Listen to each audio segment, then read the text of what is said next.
Bismillahirrahmanirrahim. Topic for discussion is oligosaccharides. In this topic we learn about the definition of oligosaccharides, properties of them, their formation, their classification, and lastly we will discuss about the glycosidic bond. Very important segment of this lecture. Glycosidic bond कैसे बनता है, तो हम देखेंगे oligosaccharides को. Oligosaccharides. The word oligo means a few.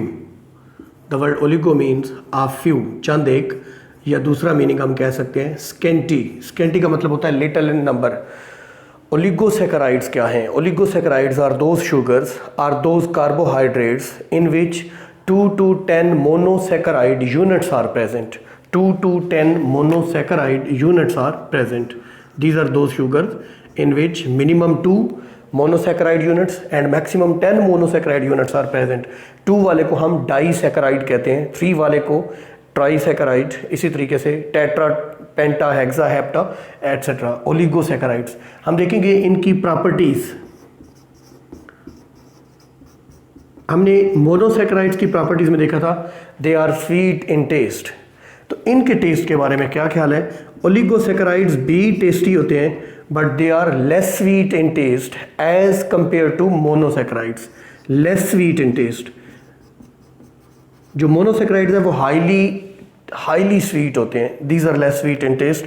फिर इनकी solubility की बात करें, सॉल्युबिलिटी इन वाटर, तो they are less soluble in water as compare to monosaccharides. Less soluble in water as compare to monosaccharides. ये इनकी प्रॉपर्टीज. अब हम देखेंगे इनकी फॉर्मेशन. ये बनते कैसे हैं? फॉर्मेशन, इनकी फॉर्मेशन कैसे होती है?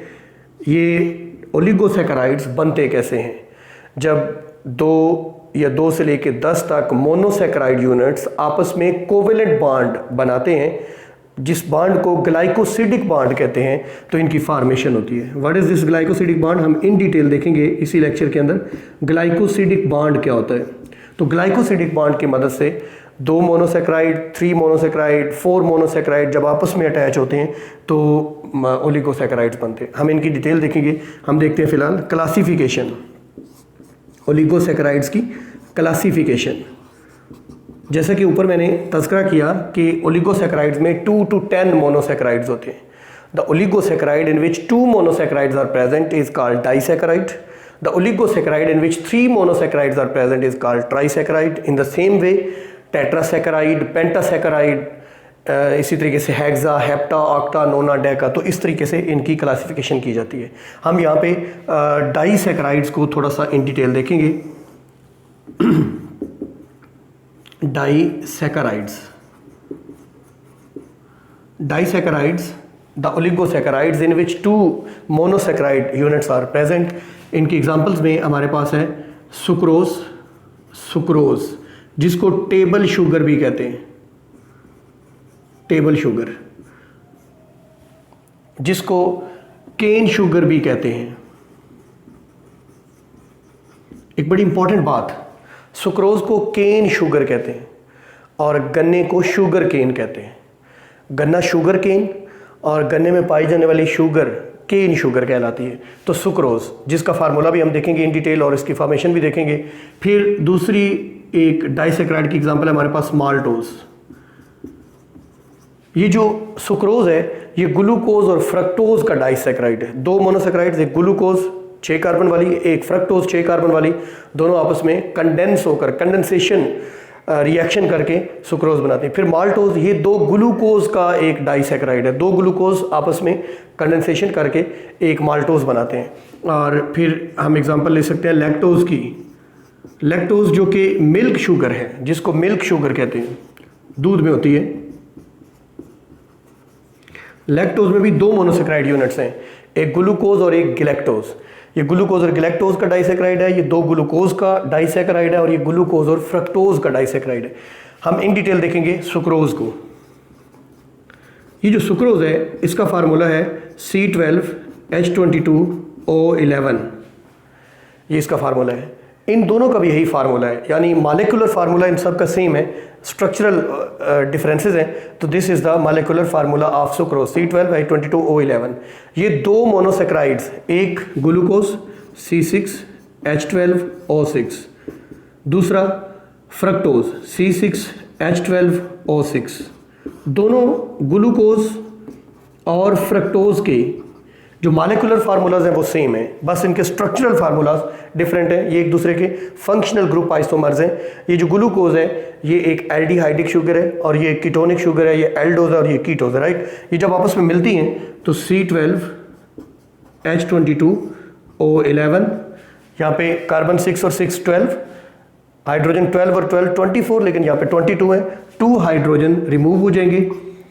ऑक्सीजन 6 और 6 12, लेकिन यहाँ पे 11 है, एक ऑक्सीजन, तो ये वाटर मॉलिक्यूल रिमूव हो जाएगा।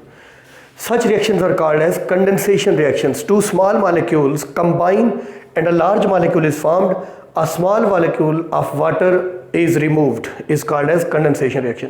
अब याद रखना है आपने, हाइड्रोलिसिस इसके बिल्कुल उल्ट होगा। हाइड्रोलिसिस में क्या होता है कि हमने डाइसेक्राइड को तोड़ के मोनोसेक्राइड्स बनाने हैं जिनसे ये बना हुआ है। तो डाइसेक्राइड मोनोसेक्राइड्स में तब आएगा जब एक वाटर मॉलिक्यूल जो कि इसकी फॉर्मेशन में रिमूव हो गया था वो ऐड अप होगा, तो ये रिएक्शन रिवर्स आ जाएगा। उस रिएक्शन का नाम क्या होगा? Hydrolysis. Hydrolysis is the break down of large molecule into smaller ones by the utilization of water molecule, तो वो हाइड्रोलिसिस होगा। ठीक हो गया, ये इसकी ब्रेकडाउन और फर्दर जो है। अब हम देखेंगे सुक्रोज बनता कैसे है। दो मोनोसेक्राइड्स हैं, एक ग्लूकोज और एक फ्रक्टोज। जैसा कि मैंने कहा इनमें फंक्शनल ग्रुप डिफरेंस है। तो ग्लूकोज का जो रिंग स्ट्रक्चर है वो हम इस तरीके से बनाएंगे। ये 6 कार्नर रिंग होता है, 6 कार्नर रिंग होते हैं। This is the glucose, carbon 1 2 3 4 5 and 6 carbon is out of the ring. Carbon number 6 is out of the ring. So this is OH group. Here is the hydrogen. This is called as alpha glucose, alpha D glucose. Here is hydrogen. Here is OH group. Here is hydrogen. Here is OH group. This OH group is in the ring because in linear structure OH is on. Carbon number 3 is on left side. Here is OH. Here is H. Here is hydrogen. Here is H2OH. So this is the glucose. Now we will see the fructose structure. Carbon 1, carbon 2, carbon 3, carbon 4, carbon 5 and carbon number 6. Carbon 2 और carbon number 5 के दरमियान bond बनता है. This is carbon 1 CH2OH. This is carbon number 6 CH2OH.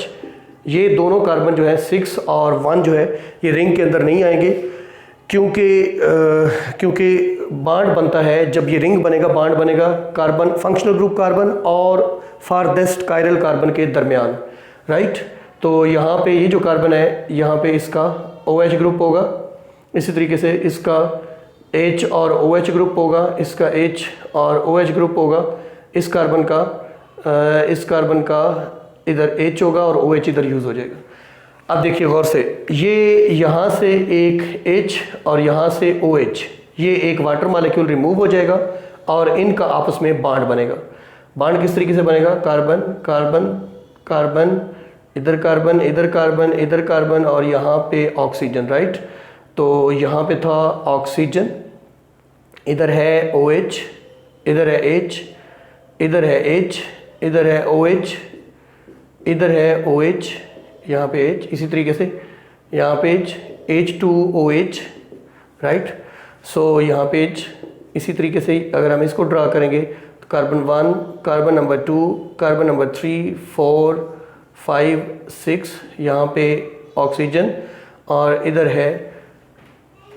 है ये वाला bond यहाँ पे ऐसे बनेगा, ये वाला बॉन्ड यहाँ पे ऐसे बनेगा, राइट। सो ये ग्लाइकोसिडिक बॉन्ड, इसी को हम फिल कर लेंगे H2OH, राइट।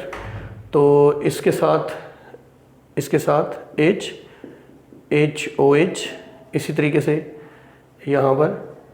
तो ये जो बॉन्ड बना है, this bond is called as glycosidic linkage, glycosidic bond इसको कहते हैं। Why this is called glycosidic bond? ये एक ऑर्डिनरी ईथर लिंकेज है, COC, ये ईथर लिंकेज है, ये कोवेलेंट बॉन्ड है। जब ये कार्बोहाइड्रेट्स में, जब ये पॉलीसेकेराइड या ओलिगोसेकेराइड्स में होता है तो इसको स्पेशल नाम देते हैं glycosidic linkage. The word glyco mean sugar, जैसे ग्लाइकोजन, जैसे ग्लाइसिन। तो glyco mean sugar, sweet in taste, और सिडिक on the side of the sugar, so this is called as glycosidic bond, this is also called as glycosidic linkage। तो हम glycosidic linkage को define करेंगे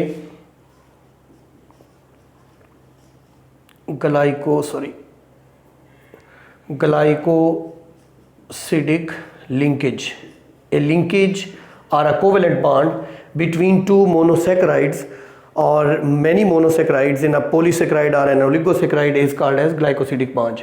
So this is all about the oligosaccharides। हमने बहुत सारी चीज़ें देखी, डेफिनेशन देखी, फार्मेशन देखी, प्रॉपर्टीज़ देखी, और इसके बाद हमने ग्लाइकोसिडिक बॉन्ड, इनकी क्लासिफिकेशन और इसकी डिटेल्स देखी। This is all about this topic. Thank you very much.